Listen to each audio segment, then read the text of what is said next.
Welcome to study channel. मेरा नाम है मोहम्मद कैसर। बात करेंगे दोस्तों उत्तर प्रदेश माध्यमिक शिक्षा सेवा चयन बोर्ड की ऑफिशियल नोटिस की। ऑफिशियल वेबसाइट पर दोस्तों कल ही प्रधानाचार्य भर्ती को लेकर विज्ञप्ति जारी हो गई थी, जो मैंने आपको बताया था 2013 की भर्ती अब जाकर पूरी होने जा रही है। लेकिन दोस्तों इसका जो पैनल जारी हुआ है इसमें काफ़ी अच्छा पहल किया है उत्तर प्रदेश माध्यमिक शिक्षा सेवा चयन बोर्ड ने। संस्थावार पैनल जारी हो गया है, यानी सेलेक्टेड छात्रों की सूची जारी हो गई है और एक संस्थान में 3 छात्रों को चयनित किया गया है। सबसे पहले इस वाले छात्र को बुलाया जाएगा और ज्वाइनिंग के लिए, यदि ये नहीं आते हैं फिर सेकंड नंबर वाले को बुलाया जाएगा और इसके बाद फिर थर्ड नंबर को। यदि पहला छात्र ज्वाइन कर लेता है तो फिर सेकंड और थर्ड का नंबर नहीं आएगा। तो ये एक बेहतरीन शुरुआत की गई है। इससे दोस्तों जो सीटें हैं वो खाली नहीं जाएंगी और वेटिंग लिस्ट वाले चक्कर से छात्रों को छुटकारा मिलेगा। वेटिंग लिस्ट की समस्या एक बहुत बड़ी समस्या और पुरानी समस्या है चयन बोर्ड की।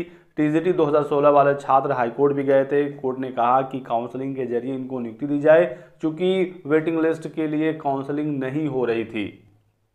तो एक बढ़िया यहाँ पर व्यवस्था है यदि इस तरीके से संस्था आवंटन किया जाए। देख सकते हैं सभी संस्थानों में एक संस्था के सापेक्ष 3 छात्रों को चयनित किया गया है और ऐसा तो होगा नहीं कि पहला ज्वाइन ना करे तो दूसरा भी ना करे, जरूर कोई ना कोई ज्वाइन कर ही लेगा। ऐसे में सीटें खराब नहीं जाएंगी, सीटें जरूर भर जाएंगी, क्योंकि जो सीटें खाली रह जाती हैं फिर उस पर दोबारा से भर्ती प्रक्रिया शुरू करना एक कठिन काम होता है और भर्तियां काफ़ी लंबी लटकी रह जाती हैं। टीजीटी पीजीटी 2016 हो 2021 हो, वेटिंग लिस्ट वाले छात्र परेशान ही हैं। 2022 की बात करें तो 4163 पदों पर भर्ती आई हुई है। यदि इसी तरीके से एक संस्था के सापेक्ष 3 छात्रों को बुलाया जाए तो 12,000 से अधिक छात्रों को बुलाया जाएगा। हालांकि नौकरी तो 4163 को ही मिलेगी, लेकिन कम से कम इतने लोगों को नौकरी मिल जाएगी, वो भी तुरंत ही। नहीं तो 200, 250, 300 मान लीजिए कुछ छात्र ज्वाइन ना करें फिर उस पर वेटिंग लिस्ट के लिए सालों साल संघर्ष करना पड़ता है। वेटिंग लिस्ट आती है, फिर मामले लटकते हैं और तब जाकर कहीं उन्हें ज्वाइनिंग मिलती है।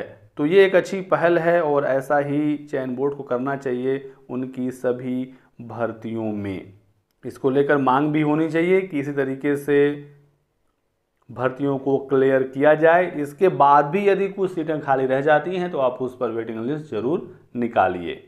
इसी के साथ साथ बात करते हैं दोस्तों टीजीटी पीजीटी 2022 परीक्षा तिथि के संबंध में लेटेस्ट अपडेट की। तो लगातार छात्र ये मांग कर रहे हैं कि परीक्षा तारीखों का ऐलान जल्द से जल्द किया जाए, कन्फ्यूजन को समाप्त किया जाए, लेकिन अभी तक चयन बोर्ड में सदस्य नहीं आए हैं, जिसकी वजह से समस्या बढ़ती जा रही है। और यदि यूपी बोर्ड एग्जाम से पहले परीक्षा करानी है तो दिसंबर माह में हर हाल में सदस्यों की नियुक्ति करनी पड़ेगी शासन को, और अभी तक कन्फ्यूजन बना हुआ है, कुछ भी क्लियर नहीं है। इसी वजह से छात्र अब 15 नवंबर यानी मंगलवार को प्रयागराज पत्थर गिरजाघर पर धरना करने जा रहे हैं।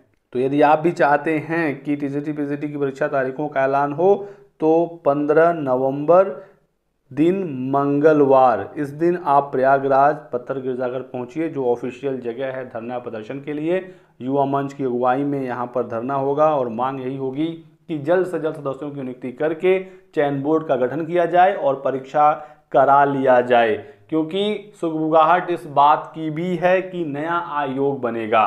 काम तो हालांकि काफ़ी हो गया है नए आयोग पर, लेकिन ये कब तक बनकर तैयार होगा इस पर अभी कुछ खास क्लियरिटी नहीं है। और यदि नए आयोग से इस भर्ती को कराया गया, पूरा कराया गया तो काफ़ी लंबा समय लग जाएगा, क्योंकि अभी नया आयोग बनेगा, वहाँ पर अधिकारियों की कर्मचारियों की नियुक्ति होगी, बहुत सारी फॉर्मेलिटीज़ होंगी, पावर का ट्रांसफ़र होगा, तब जाकर वो अस्तित्व में आएगा। तो ऐसे में काफ़ी लंबा समय लगेगा भर्ती पूरा होने में।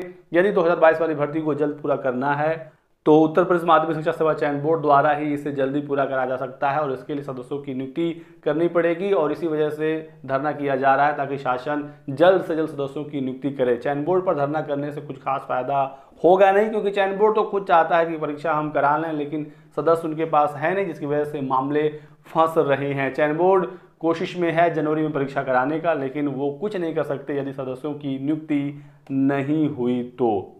शासन में भी विचार विमर्श हो रहा है कि क्या किया जाए। सदस्यों की नियुक्ति को लेकर मामला फंसा हुआ है। नए आयोग पर भी विचार है। लेकिन दोस्तों, यदि आप चाहते हैं परीक्षा आपकी जल्दी हो तो आपको मांग करनी पड़ेगी कि चयन बोर्ड ही आपका एग्जाम करा ले। बाकी आगे जो नई भर्तियां हैं वो आप नए आयोग से कराइए, वहां से उनका विज्ञापन निकलवाइए और परीक्षा कराइए, क्योंकि नया आयोग ही भविष्य में भर्तियां कराएगा, चाहे वो प्राइमरी की हो, अपर प्राइमरी की हो, टीजीटी पीजीटी की हो, या फिर इसके ऊपर उच्चतर की जो असिस्टेंट प्रोफेसर वगैरह की भर्तियां हैं। तो पीएनपी और माध्यमिक शिक्षा सेवा चयन बोर्ड ये सब अब समाप्त हो जाएंगे।